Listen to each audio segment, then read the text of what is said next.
Обади ми се Любомир Зечев. Да.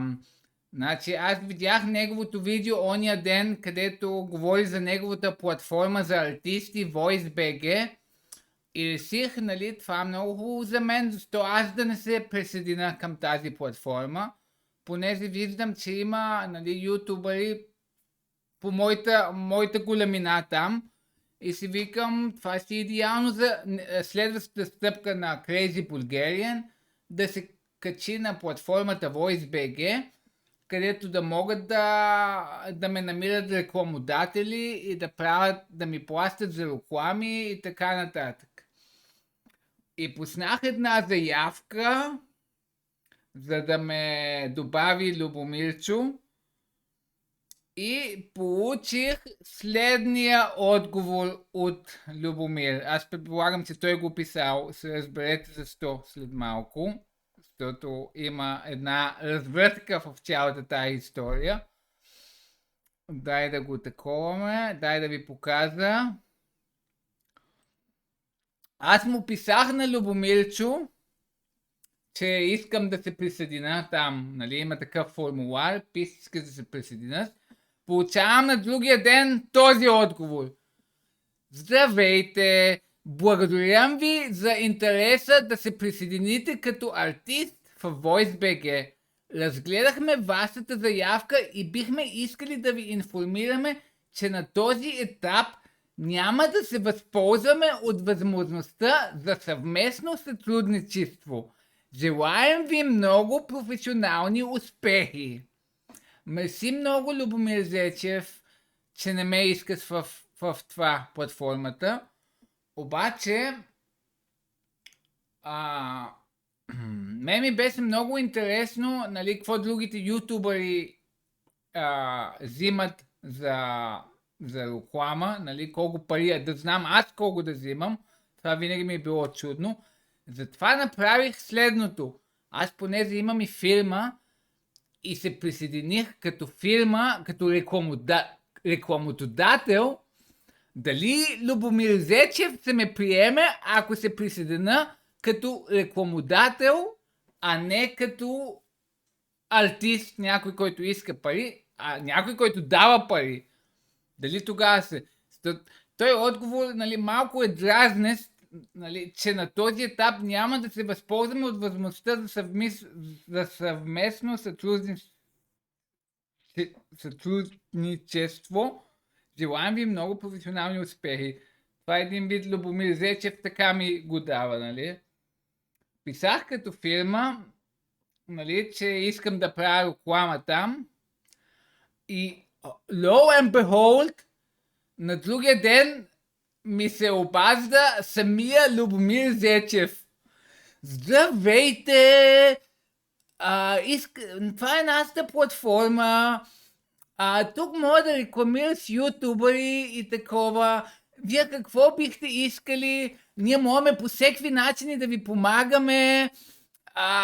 Когато искате ми звънете, аз ще ви помогна, ще ви такова, ще направим такъв мил човек беше изведнъж той Любомир Зечев, като ме видя, че като, нали, плик с пари да нося в неговата платформа.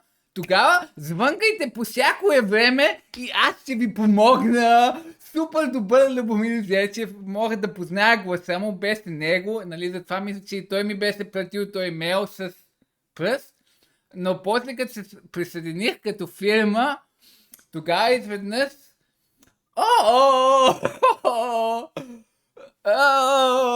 звънкай когато искаш, ние ще ти помогнем, ние ще направим всичко за тебе, звънкай ми, да имаме връзка,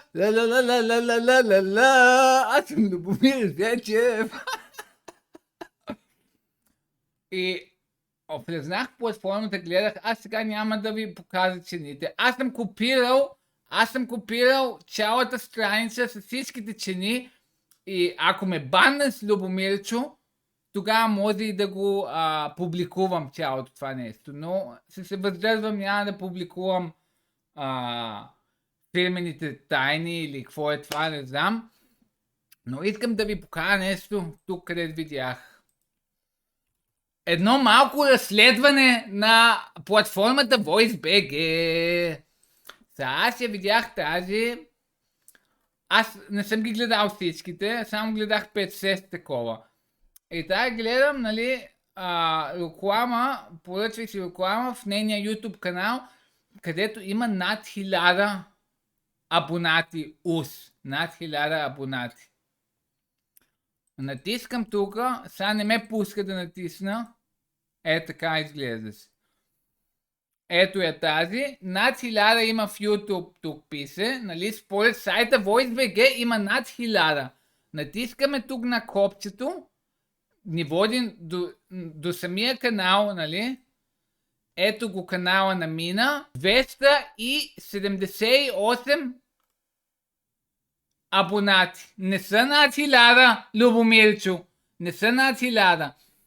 Ти пускаш хора с 278 сабскрайбъри, а мене с 1800 не ме пускаш. Аз не съм good enough за VoiceBG, а пуска някаква си Мина с 278 сабскрайбъри. Най-гледаното и видео даже няма колко мене. Най-гледаното и видео е 19 000. Аз имам над 50 000 над най-гледаното видео. И нея я пуснал в платформата му VoiceBG, ама Crazy Bulgarian, който цяло лято толкова много часове покрива се протестите, а ти къде беше, Любомир? Аз като бях на средата на протестите, рискувах да ме пребият полицаите, даже ме пребиха, а ти си седеше вкъщи и гони се някакви ютубъри и някакви чайове и някакви хербални продукти и не знам си какви глупости. Аз докато съм дойдел тук от Дания да се опитам да спася тази държава, Любомир си седи и гони някакви си фатаморгани в YouTube да такова.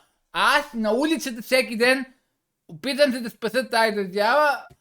Любомир един лайф не направи, един път не излезна като истински журналист да документира какво се случва. Трябва се аз да дойда в Дания, за да го документирам това и сега нямам право да влезна в неговата платформа. А Мина с 278, заповядай Мина, влизай. Какво да ви каза? Сега, нали, хората те имат, ти като видиш YouTube видеята му, нали, той е един човек. Но като бизнесмена Любомир Зечев, той е съвсем друг човек. Нали, той е същия като те, където гони. И всеки един е така, нали, бизнесмен в такова, е същия на те, той като ютубър гони такива съмнителни неща, после самия му сайт, нали, неговия бизнес пак има неща, където аз мога да разследвам и да посочвам, което, нали, е много интересно, нали, самия разследващ журналист бъде разследван от друг журналист и бъде намерено, нали, много неща.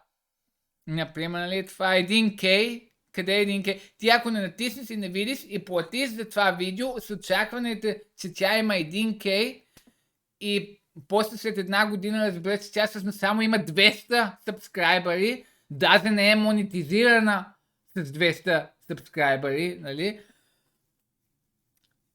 Тогава си излъган, тогава те измами VoiceBG. VoiceBG ти направи впечатление, че има над 1000 сабскрайбъри, а тя има 200. Когато разследващия журналист е разследван, пак се намира нещо. Специално като най-добрият журналист го прави Crazy Bulgarian.